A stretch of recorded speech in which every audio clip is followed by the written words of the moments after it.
Merci beaucoup de me recevoir. C'est un plaisir. Donc effectivement, je suis doctorante à l'Université Paris-Ouest avec Philippe Carré, ça vous le savez. Ça arrive à des gens très bien. Et ma thèse porte sur l'analyse des innovations pédagogiques depuis 30 ans, donc 1985 pour être plus précise, jusqu'à 2015, date théorique de fin de thèse, avec beaucoup d'espoir pour que ça soit bien cette date-là. Et comme vous faites partie du monde de la formation et que vous avez beaucoup travaillé sur les innovations pédagogiques, j'aimerais que vous me parliez librement des innovations pédagogiques. Quand je vous dis ce mot-là, qu'est-ce qui vous vient à l'esprit? Voilà.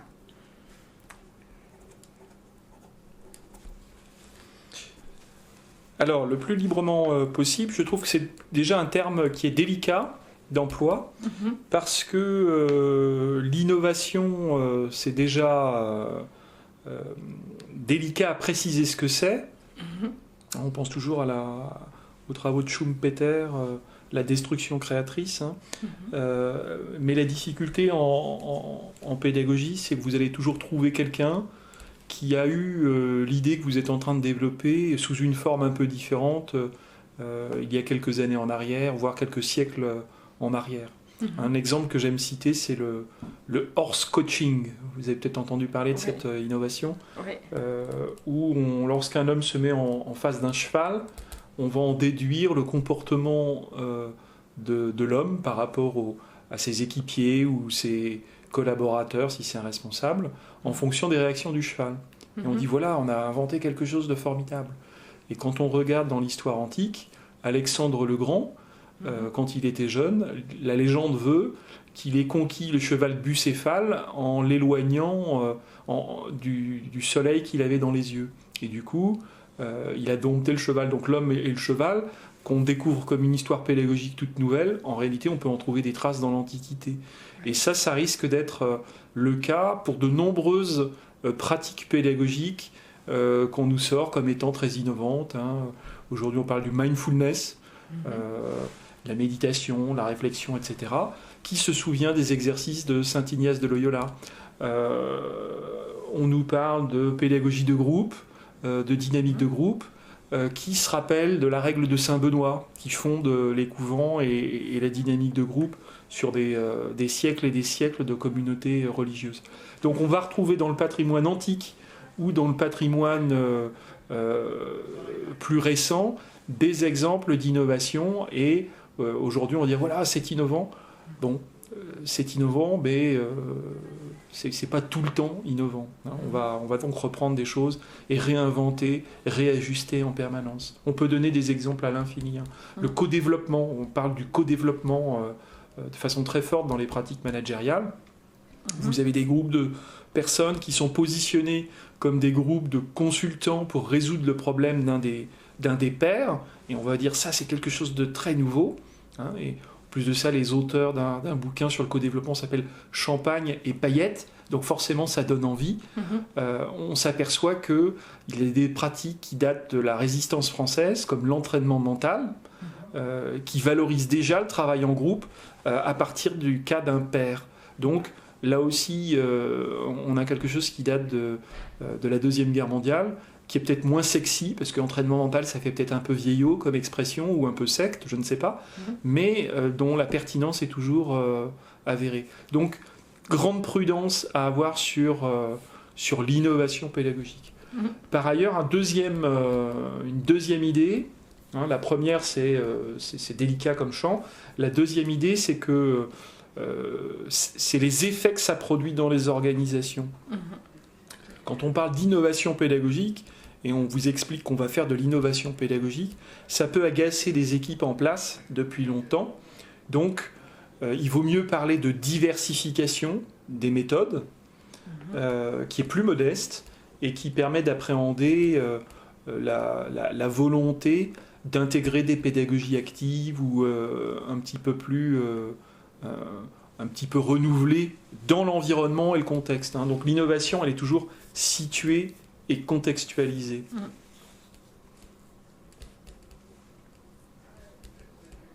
Reste la partie de la technologie, de l'informatique, où là, effectivement, on peut avoir des processus qui qui transforment le rapport au savoir et que là, pour le coup, on peut considérer d'innovants, mais ça dépend encore de la façon dont ils sont activés et mis en œuvre. Parce qu'on peut, si on prend par exemple les LMS, les plateformes de distribution de savoir, on peut dire qu'on a fait du copier-coller d'une certaine façon avec un contrôle administratif a priori de savoir, et au lieu que ce soit du savoir papier, ça va être du savoir électronique, mais la rupture mentale, elle n'est pas là.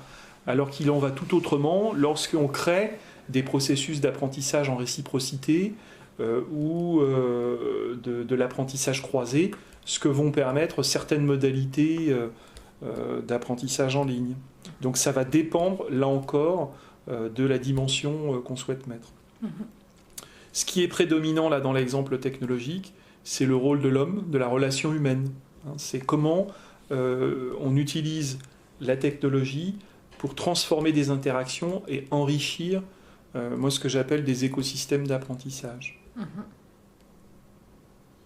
Ce que m'évoque encore le terme d'innovation pédagogique, c'est toute la difficulté pour des individus porteurs de vision ou d'approche qui cherchent des différences par rapport aux pratiques, de se caler dans un moule gestionnaire tel que proposé par la loi. Parce que quand on regarde bien les lois sur la formation, puis les premières lois de 70, la loi de l'or de 71, il y a plus de 30 lois qui ont été promulguées en formation professionnelle.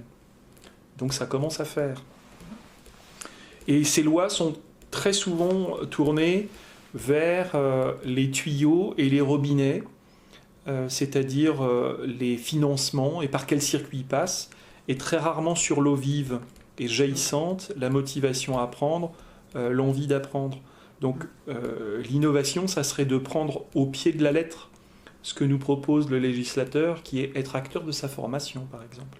Et quand on commence à regarder ce que ça veut dire, eh bien, ça pose tout de suite des grosses complications aux organisateurs de formation.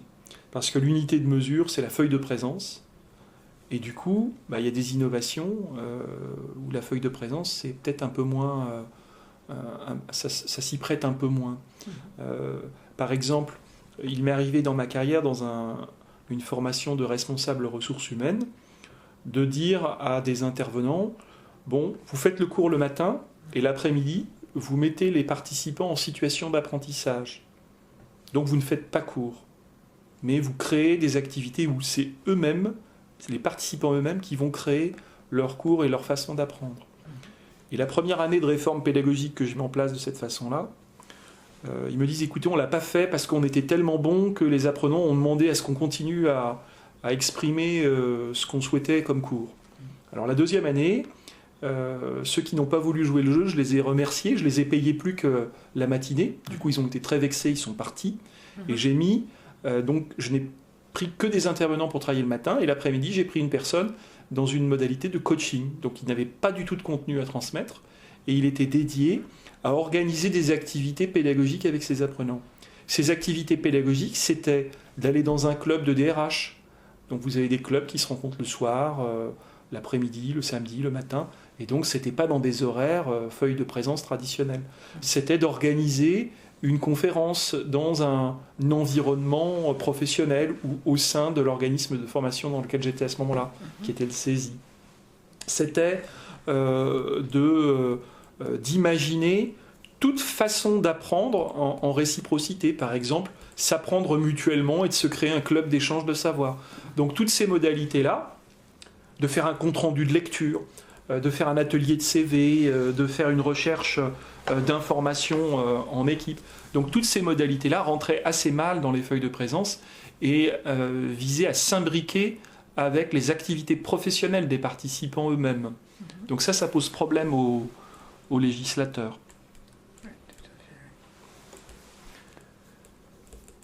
Alors vous ne pouvez porter des innovations comme celle-ci que lorsque votre structure vous soutient. C'est-à-dire que j'avais le soutien de ma structure. Je ne savais pas exactement le détail de tout ce que je faisais, mais je rendais des comptes précisément sur l'atteinte des objectifs et l'obtention des diplômes, puisque c'était des formations qui donnaient accès à des diplômes. Voilà. Donc là, on voit bien que l'innovation, ça peut poser question, la question de la posture de l'innovateur. Comment il se situe. Souvent, j'aime à dire que l'innovateur doit avoir une sécurité ontologique, c'est-à-dire une sûreté d'être dans l'existence qui lui permet d'assumer des risques. Cette sécurité ontologique, elle est une construction professionnelle qui est ancrée dans une pratique maîtrisée, c'est-à-dire qu'il sait ce qu'il va faire quand il va provoquer une différence par rapport à une non-prise de risque, qui est de mettre un prof face à un groupe. Mais quand vous faites une prise de risque, par exemple, autre exemple d'innovation que j'ai pu mener, j'ai proposé à des étudiants qui étaient dans le cadre de contrats de qualification, ils avaient une partie communication, et des jeunes en apprentissage, c'est pas forcément des thèmes qui les passionnent. Donc j'ai passé contrat avec eux, je leur ai dit écoutez, vous voulez gérer le temps, on se donne rendez-vous demain matin à 7h dans un café. Je vous paye le café et le croissant. Ça, c'est de ma poche, hein, c'est pas ma structure. Et puis, à 12h30, je vous libère. Est-ce que vous êtes d'accord à jouer le jeu? Ils ont dit d'accord. Ils sont tous arrivés à l'heure le lendemain matin. Des jeunes, hein. C'est pas gagné. Et puis, je leur ai dit, voilà, le cours, en quoi ça va consister? C'est un cours de communication, mais ça va être de la vraie communication. Donc, vous allez partir en binôme dans le quartier et vous allez discuter avec les gens pour me rapporter le nom du sénateur, celui du maire, celui du député, celui du curé de la paroisse, celui de l'imam du coin. Et donc, un va s'adresser aux passants et le deuxième va prendre des notes sur la façon de communiquer, sur la façon de questionner et de rendre compte. Un exercice comme ça, c'est une prise de risque parce que je n'avais pas spécialement demandé d'assurance, je ne savais pas s'ils allaient jouer le jeu, être à l'heure le matin, et puis ensuite partir en binôme tel que je l'avais proposé. Ça a été une expérience tout à fait extraordinaire, c'est-à-dire qu'ils ont dit « Ah ouais, c'était super, on a appris des choses ». Donc je les ai mis en situation réelle, hein. C'est-à-dire que l'innovation, souvent, ça peut être de partir sur des choses très simples, hein, comme celles que je vous indique, mais qui mettent les personnes en situation d'être quelque part acteurs vraiment de ce qu'ils vivent. Ils n'écoutaient pas un cours de communication que j'aurais pu leur faire, où j'aurais pu leur dire communiquer, il y a un émetteur, un récepteur, et puis il y a un message, puis il y a des déformations, etc. Mais ils le vivaient. Ils avaient un collègue qui prenait des notes, et ensuite on le débriefait ensemble par rapport à une situation réelle d'un inconnu qu'on ne connaît pas et qu'on rencontre. Donc ça, j'ai mené ça à plusieurs reprises. C'est toujours passionnant de voir les effets que ça produit et la puissance, y compris sur des gens, a priori, qui n'ont pas beaucoup de goût pour ce type de choses. Donc c'est cette sécurité ontologique dont je vous parlais, elle permet d'assumer un risque, parce que vous savez que ça marche, vous voyez que la problématique peut être traitée de cette façon-là, et puis derrière, ça permet de mettre les gens en situation véritablement d'apprendre. Donc cette sécurité ontologique, c'est une construction personnelle, c'est des réussites professionnelles qui se cumulent, c'est la confiance de la structure dans laquelle vous travaillez, et puis c'est le respect d'une déontologie professionnelle, c'est-à-dire de ne jamais mettre personne en risque ou en danger, donc doser et mesurer les risques, mais se mettre en situation réelle d'apprentissage. L'innovation pédagogique, c'est aussi d'utiliser les éléments de contexte et de situation. Je pense à une autre innovation pédagogique que j'ai menée il y a peut-être 20 ans maintenant. C'était dans une usine où je travaillais auprès d'ouvriers pour faire du repositionnement professionnel en interne. Et donc, il y avait une formation de découverte des métiers, d'aide à la construction de bilans professionnels pour que ces ouvriers se repositionnent dans l'usine. Ils étaient réputés inemployables, fatigués et cassés, c'était des ouvriers de la métallurgie. Et donc, je devais leur faire des cours, les faire travailler là-dessus. Et puis, pendant une semaine complète, travailler en atelier avec eux. Et cette semaine-là, malheureusement, j'ai été saisi d'une gastro-entérite foudroyante. C'est-à-dire qu'il m'était impossible de rester plus de 3/4 d'heure debout dans une salle. J'étais obligé d'aller au WC pour me soulager, c'était pas possible. Donc, la contrainte a fait que j'ai dû revoir le cours avec les ouvriers. Et donc, j'ai travaillé avec eux sur, écoutez, je ne peux pas vous faire cours, ou je peux venir de temps en temps, mais je suis pas bien. Je ne pouvais pas non plus rentrer sur ma base, parce que quand vous êtes dans un organisme de formation privé, vous devez gagner votre vie, et donc vous ne pouvez pas ne pas assurer des journées. Et ça avait été très compliqué d'organiser le groupe, donc vous êtes obligé de faire la prestation. Et donc j'ai réorganisé le cours complètement avec eux, et donc là l'idée ça a été de mener des entretiens dans l'usine, par équipe, où ils sont allés faire une grande enquête auprès des ingénieurs, des cadres, des agents de maîtrise, d'autres ouvriers. Ils ont été amenés à construire leur propre grille d'entretien. Et donc, ils ont bâti quelque part leur cours. Et ce qui était extraordinaire, c'est que l'impuissance du formateur a libéré de l'espace pour les participants. Et à chaque fois que, et ça c'est un principe pédagogique que j'ai découvert, à chaque fois que vous libérez de l'espace pour les participants, eh bien, il y a un apprentissage qui se fait responsable de la part des participants. Et trop souvent, donc une innovation, c'est tout simplement que les formateurs se taisent et rappellent simplement les objectifs et conviennent avec les groupes de comment on va les apprendre. C'est ce que m'a appris cette incapacité temporaire. Bon, alors après, sur la fin de semaine, ça allait mieux, j'ai pu revenir sur des trucs un peu plus cadrés pour les aider et leur apporter les éléments complémentaires, parce qu'ils n'avaient pas tout découvert par enquête, mais ça avait été vraiment très très intéressant. Ils avaient fait des analyses de bruit sur des secteurs de l'usine, ils avaient fait des analyses de déplacement, ils avaient mesuré les déplacements des gens, donc ils avaient repéré complètement l'environnement social, technique, sonore, toutes les conditions physiques, et ils avaient pu progresser en termes d'analyse du début jusqu'à la fin de la production, ce qui leur avait donné des bonnes visions des métiers sur lesquels ils pouvaient se projeter et des conditions de travail qu'ils pourraient avoir à mener. Hein, voilà un peu quelques éléments sur l'innovation. Donc l'innovation, elle vient souvent de choses inattendues et pas prévues. Hein, il y a souvent de l'imprévu. Un truc qui grippe, là, un aléa. Hein, et souvent, lorsque vous avez des aléas, ça permet et ça autorise les sorties de rail permettent d'improviser, de trouver quelque chose. Donc, les innovateurs, ils doivent nécessairement avoir une forme de sens du bricolage.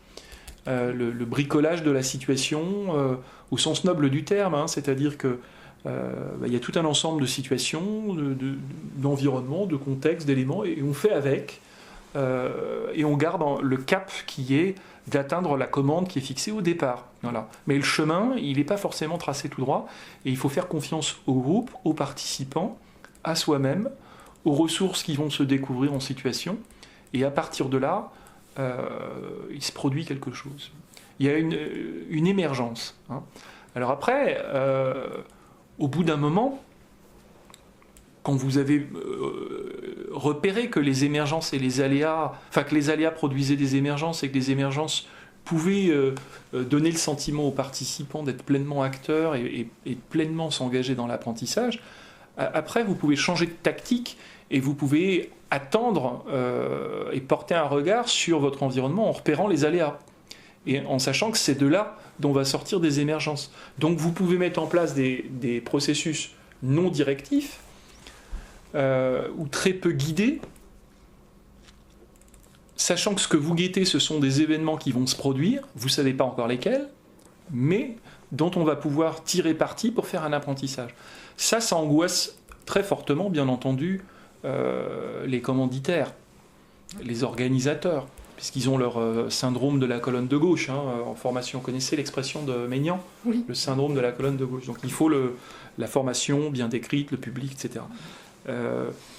Quand on s'appuie sur les événements, on fait plus confiance à l'expérience humaine, et c'est cette expérience qui est la patte de l'apprentissage. Et donc la repérer, la sentir, la voir arriver, permet de se saisir de nouvelles opportunités pour mettre les personnes en situation d'apprendre. Et de les laisser surtout occuper de l'espace. Voilà.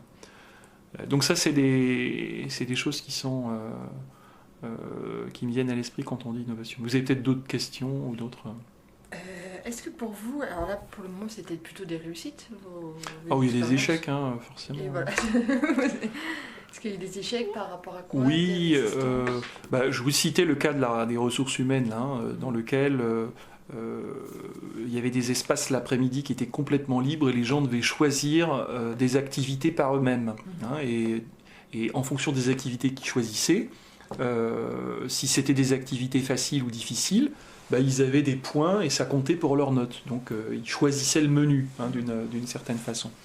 Et je me suis rendu compte qu'il a fallu en passer par là, parce que sinon, si c'était des activités facultatives, le côté un peu scolaire fait que on ne le fait pas. Mais quand il y avait une note là, c'était plus intéressant.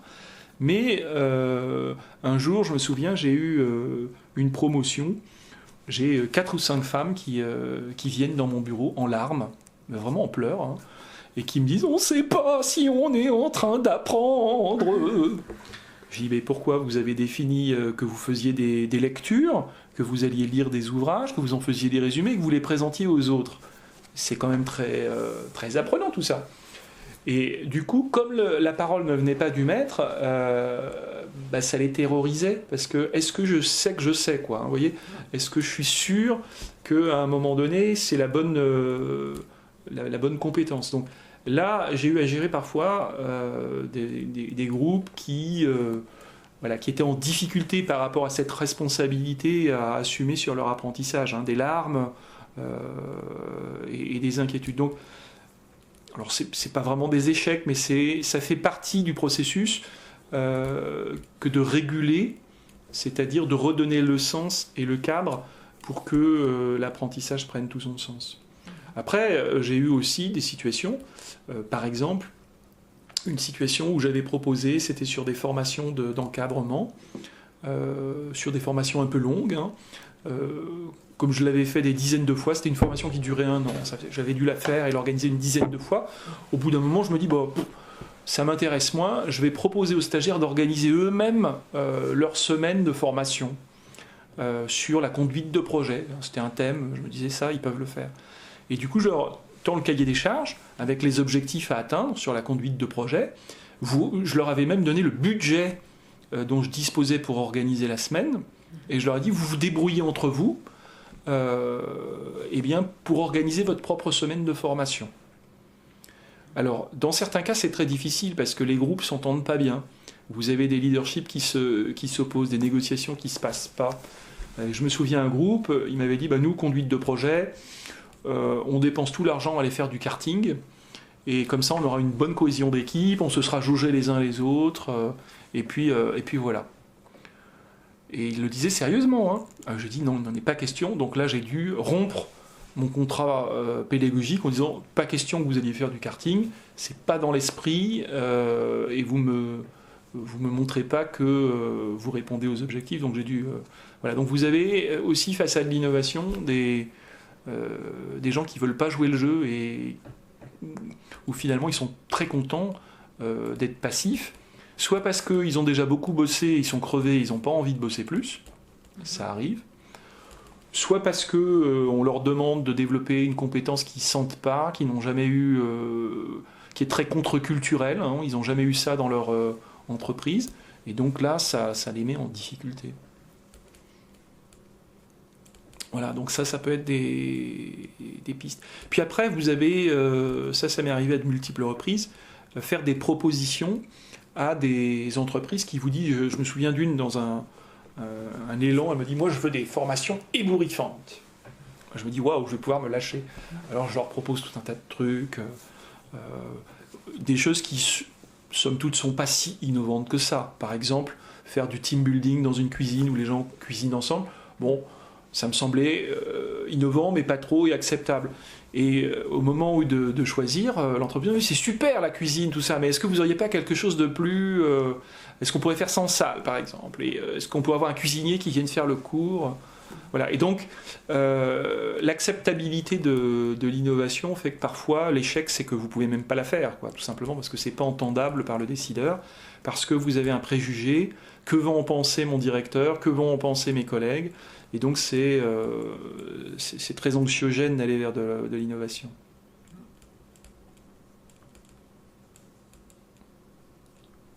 Est-ce que vous avez le sentiment que ça venait plus souvent des apprenants eux-mêmes qui étaient réticents face justement à des changements de posture ou plus institutionnellement?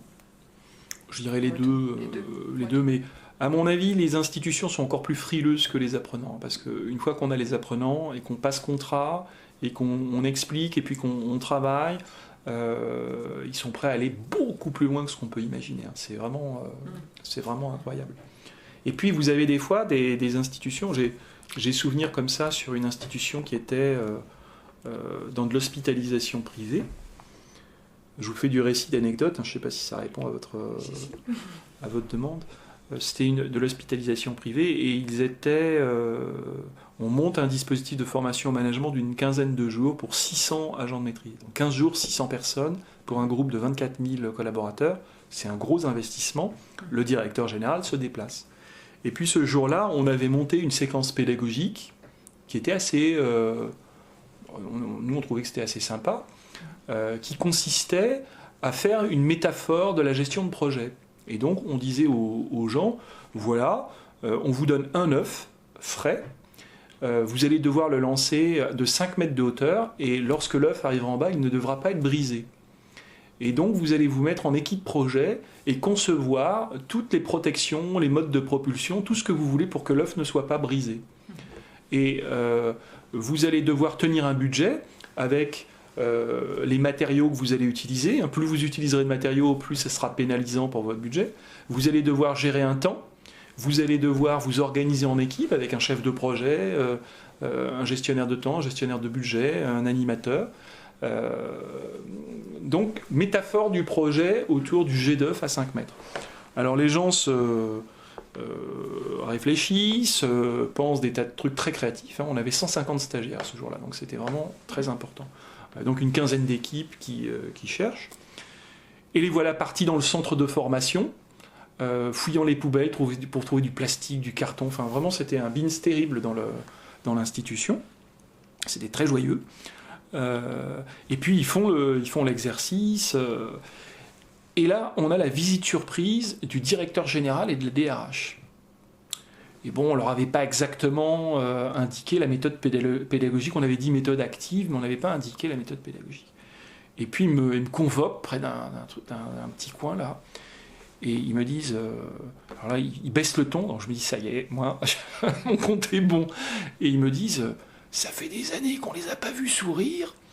Ce sont des cadres infirmiers, ils sont surstressés de travail. C'est la première fois qu'on les voit rire de bon cœur, se lâcher, et en même temps, on sent qu'ils travaillent dur. C'est formidable. Je vous demande d'organiser mon séminaire de comité de direction. Ah oui.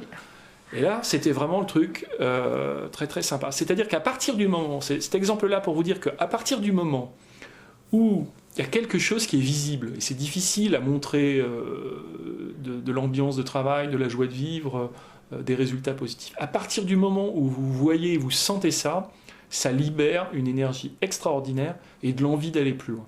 Et même un directeur général d'un groupe de 24 000 personnes coté en bourse, costume 3 pièces très sérieux, quand il sent qu'il y a une énergie qui traverse des gens qui d'habitude sont surstressés tout le temps sur la revendication sociale, et que là, il y a quelque chose qui se produit, ils disent c'est quelque chose qui est valable, ça a beaucoup d'importance. Et ça, c'est très très intéressant à remarquer. Et vous avez actuellement des gens très sérieux, je pense à Patrick Vivray, dans un bouquin qui s'appelle « Reconsidérer la richesse ». Patrick Vivray, c'est de mémoire un auditeur de la Cour des comptes et un philosophe, et il montre que les méthodes pédagogiques diversifiées contribuent à régénérer un petit peu l'envie d'agir, le plaisir d'être ensemble, de coopérer, ce qui sont des valeurs très très importantes. Donc l'innovation, elle a aussi cette finalité-là. Donc au départ, vous pouvez avoir effectivement des réticences, des inquiétudes, mais quand il y a une réalisation prouvée, pas promise, qu'il y a quelque chose qui se passe, alors même des dirigeants qui pourraient être par ailleurs un peu austères peuvent s'engager.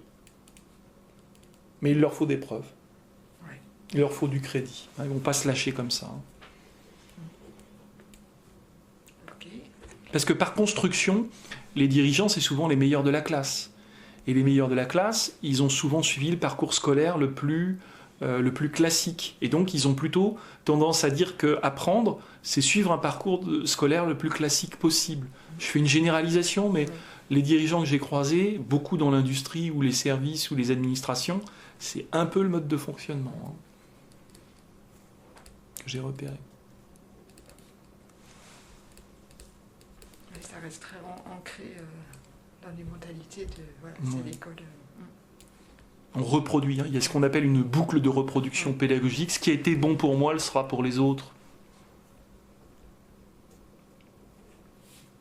Et ça, vous avez trouvé que ça avait évolué ces dernières années ou pas? Ça reste...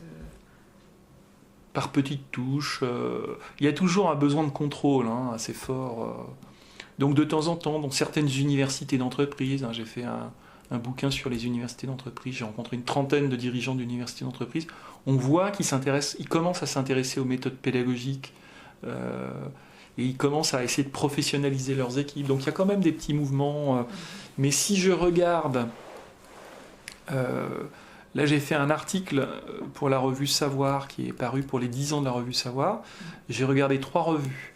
Éducation permanente, Savoir et Recherche et Formation, qui sont 3 revues spécialisées dans la formation des adultes.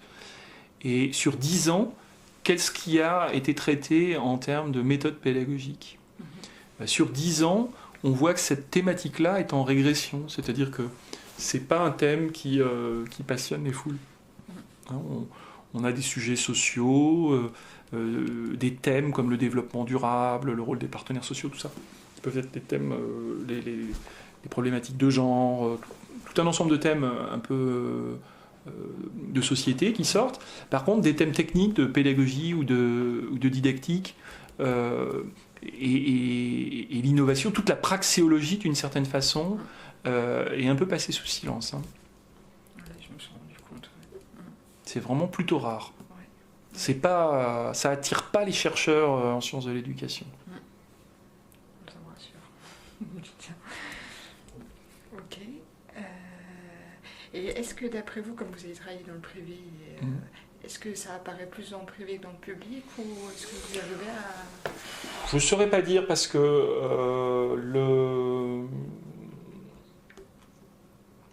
je trouve que moi je découvre énormément de choses dans le public.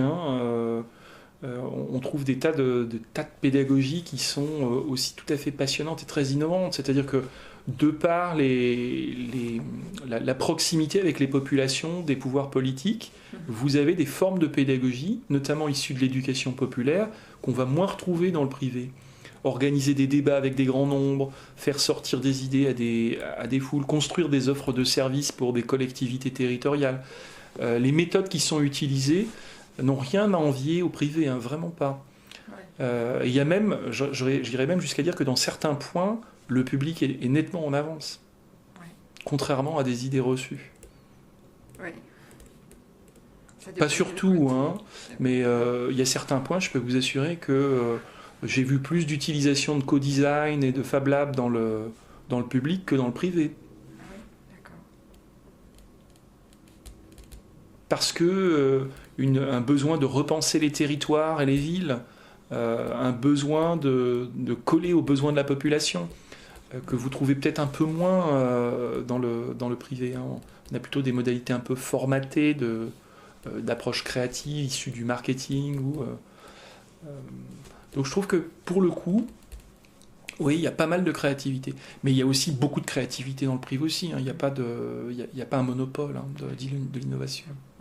C'est difficile de juger si ça vient. Oui, parce que c'est des ressentis. Il faudrait avoir des mesures plus fines que ça. Tout à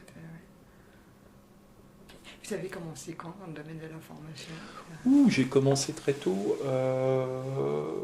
Moi, j'ai fait un master en ressources humaines en 91. En 92, mon service militaire. Et puis après, j'ai tout de suite commencé dans le domaine de la formation. Donc ça fait plus de 22 ans que je travaille dans ce secteur d'activité. Avec des formations pour des ouvriers, pour des agents de maîtrise, des cadres, des commerciaux, même des ambassadeurs, vous voyez, des cadres dirigeants, des entrepreneurs, tout type de population. Oui, vous n'avez pas Non. Et d'ailleurs, c'est très ressourçant hein, quand vous êtes formateur ou organisateur de formation, de croiser des différentes approches et différentes façons de faire. Ça ressource et ça donne des idées pour d'autres publics. Et est-ce que vous ciblez par rapport à ce public-là votre méthode ou pas forcément? Vous arrivez à transférer d'un public à un autre ou... Il y a des transferts qui se font. Hein, partir de l'expérience réelle et des aléas. Après, les aléas vont être différents, mais le principe d'action, il peut être le principe de variété, le principe de bricolage, le principe de changement de rythme. Après, vous avez des éléments qui sont aussi... actuellement, je travaille beaucoup avec de la vidéo en temps réel, donc des choses qui fonctionnent à peu près avec une variété de publics. Ok, ouais.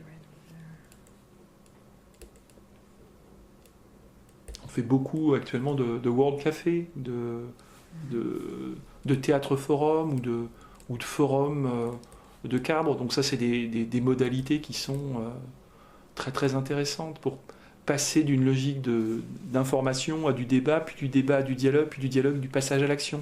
Donc ces séquences-là, elles sont valables pour une variété de publics.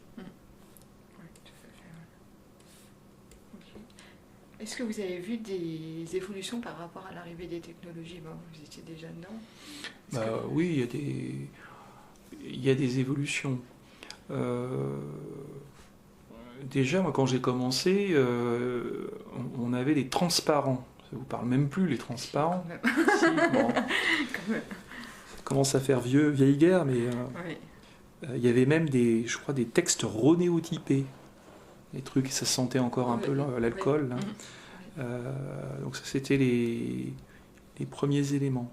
Puis après, on a eu les mails qui sont arrivés, qui ont transféré, qui ont permis de contacter des participants. Mais ça a été, vous voyez, d'avoir des listes de diffusion et d'échange. Hein, ça a commencé aussi simplement que ça. Et puis après, les ordinateurs, donc très très massivement et très rapidement. Et puis très tôt. Hein. Après... les premières formations à distance, je trouve que c'était pas très concluant, parce que c'était pas très interactif, pas très, on avait quelques modules comme ça. Puis c'était surtout très coûteux. Hein. Je dirais que le tournant, où on commence vraiment à avoir un impact technologique, c'est avec les téléphones cellulaires et puis le web 2.0. Où là, il y a une vraie transformation qui est en train d'opérer. Parce que c'est pas simplement la technologie, mais c'est le rapport au savoir qui est embarqué par ces approches. Le fait d'être autonome par rapport à l'accès au savoir, de pouvoir construire par soi-même ses repères, parfois quitte à se perdre. Voilà, c'est les idées d'environnement personnel d'apprentissage qui se mettent en place. C'est le réflexe que prennent les individus de plus en plus souvent d'aller chercher par eux-mêmes de l'information, vraie ou fausse, mais d'aller en chercher. C'est des usages qui commencent à se mettre en place et qui viennent taquiner un peu la posture du maître sachant. Donc la posture j'enseigne, donc tu apprends, a tendance à être un peu touchée. Hein. Et pareil, moi je me souviens, je faisais de la formation de formateurs il y a très longtemps. On disait la courbe d'attention est d'environ 1h30. Vous avez un pic de 20 minutes dans lequel les gens vont être super concentrés. Maintenant, de ce que je vois, c'est plutôt 20 minutes la courbe d'attention. C'est-à-dire que s'il n'y a pas une activité rythmée qui vient tout de suite dynamiser, les gens s'ennuient. Parce qu'on est de plus en plus individuellement soumis à un matraquage d'informations électroniques, marketing, sur nos ordinateurs, nos téléphones. Et du coup, il y a une frénésie, quoi. Hein. C'est pas facile de pouvoir se concentrer. Et un des renversements que je vois, c'est le basculement entre attention et intention. C'est-à-dire que avant, ce qui comptait, c'est l'attention. Maintenant, ce qui compte, c'est l'intention.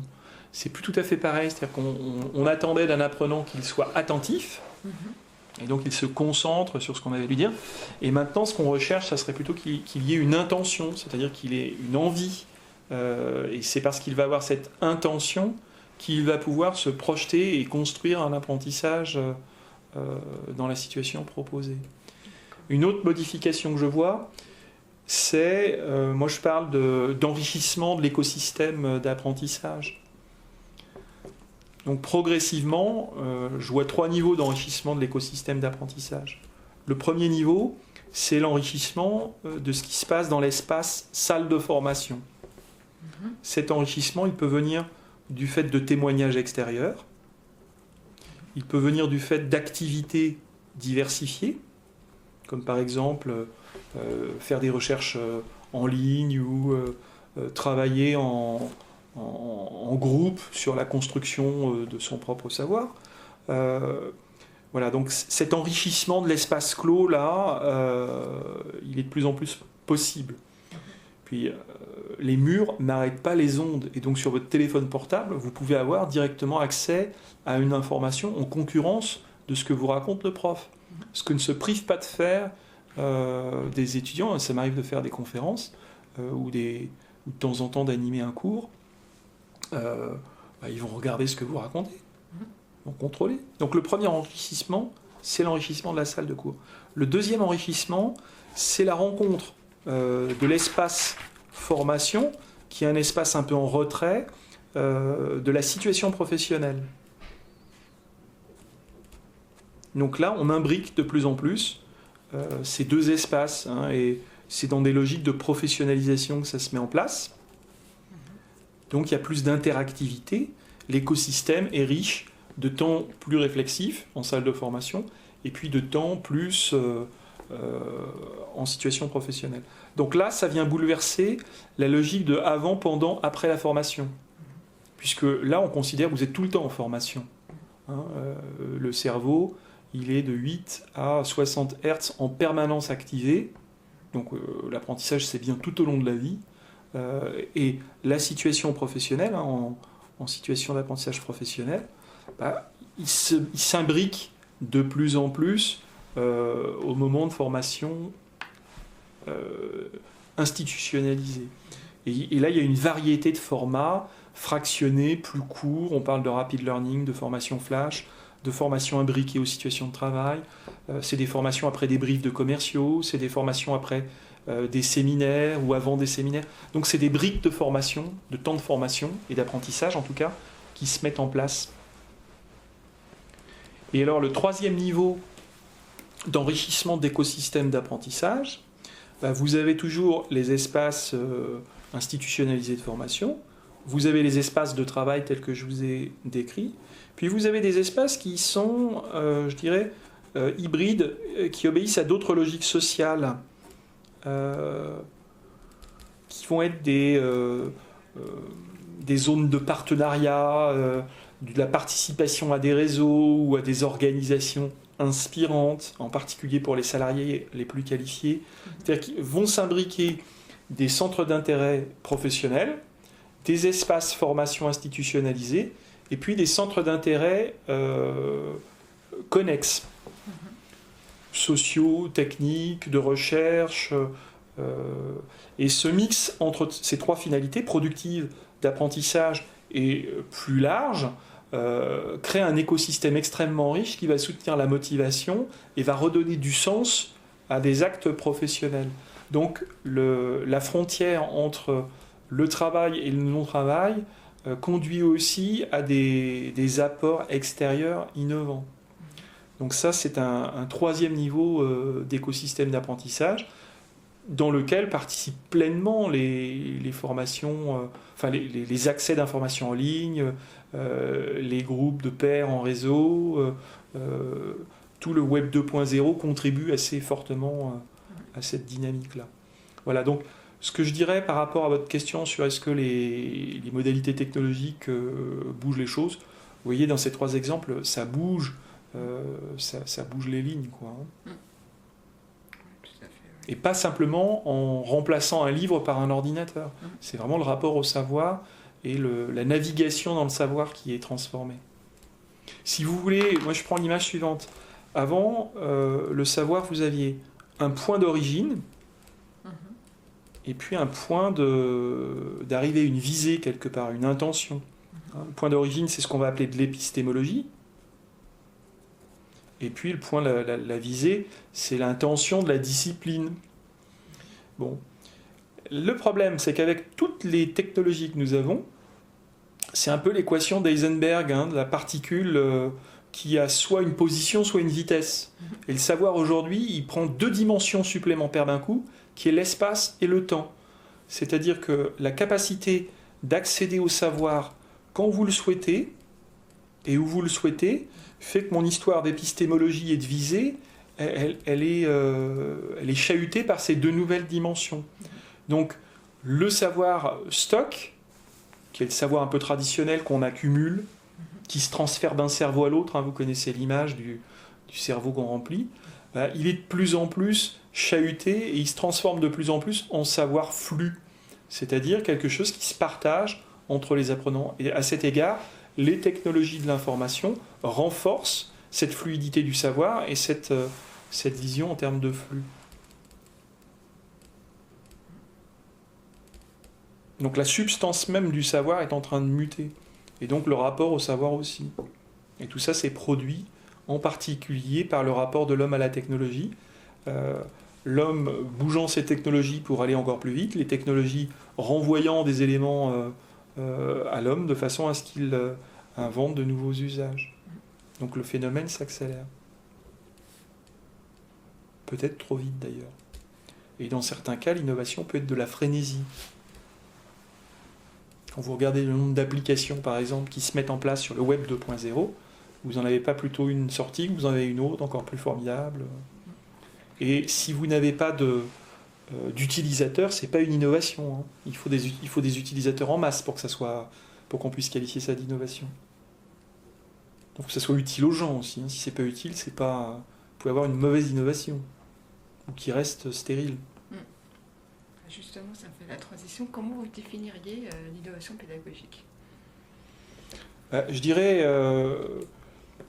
quelque chose qui fasse bouger les lignes, et en particulier dans le sens de développer du pouvoir d'agir des acteurs. Ça ne suffit pas de les proclamer acteurs de la formation, ou voire certains disent auteurs même de leur propre vie ou de leur formation. Faut-il encore qu'ils puissent véritablement réaliser ce programme-là. Donc une innovation, de mon point de vue, elle sera pertinente à partir du moment où elle accroît le pouvoir d'agir des individus.